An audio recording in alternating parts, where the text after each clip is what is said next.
కళ్యాణ్ వాస్తు sir, first నమస్కారం sir. ఇప్పుడు కొన్ని వీధుల్లో మనం చూస్తూ ఉంటాం, డెడ్ ఎండ్ ఉంటుంది రోడ్డు. అక్కడ కనుక ఒకవేళ ఇల్లు ఉంటే వీధి పోటు ఉంది, అమ్మ ఇంట్లో ఉండొద్దు, మంచిది కాదు అని అంటారు.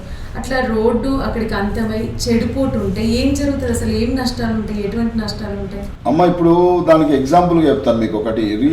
రీసెంట్గా నేను ఒక 6 months కింద ఒక ఇండస్ట్రీకి విజిట్ చేయడం, ఎగ్జాంపుల్ ఇస్తాను మీకు. వీధి అంతం గురించి ఎగ్జాంపుల్ ఇస్తాను. అది ఉత్తరం రోడ్ ఉండి, ఉత్తరం రోడ్ పోయి తూర్పులో డెడ్ ఎండ్ అయింది, అంతం అయిపోయింది. అది అయిపోయింది. దానికి తోడు ఏమైంది, ఉత్తర వాయువు నార్త్ వెస్ట్లో హిట్టింగ్, అంటే ఉత్తర వాయువు పోటు అంటాం మేము. ఈ 2 పోర్టులు అంతకుముందు బ్రహ్మాండంగా, అది ఫ్యాబ్రికేషన్ ఇండస్ట్రీ. నేను పేరు చెప్పట్లేదు, ఎందుకంటే వాళ్ళ దగ్గర పర్మిషన్ తీసుకోవాలి పేర్లు చెప్పాలంటే. బ్రహ్మాండమైన వ్యాపారం ఉండే అంతకుముందు. ఇది రెంట్కి తీసుకున్నాడు తను.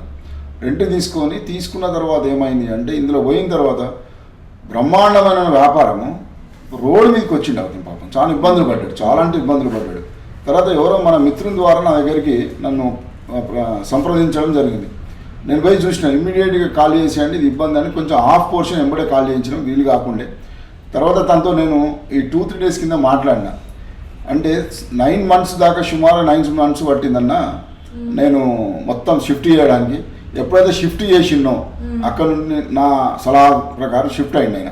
వేరే స్థలం పోయిన. ఇప్పుడు బ్రహ్మాండంగా ఉన్నది. నేను పూర్వం ఎట్లుండేను అంటే 1 year కింద 1.5 year నా లైఫ్ ఎట్లు అంతకంటే బాగుందన్న. కాబట్టి వీధి అంత ప్రభావం చూపిస్తుందన్న. దానికి తోడు ఏంటంటే, ఎప్పుడైనా వాస్తులో ఒకే రకమైన ప్రాబ్లంని చూడకూడదు.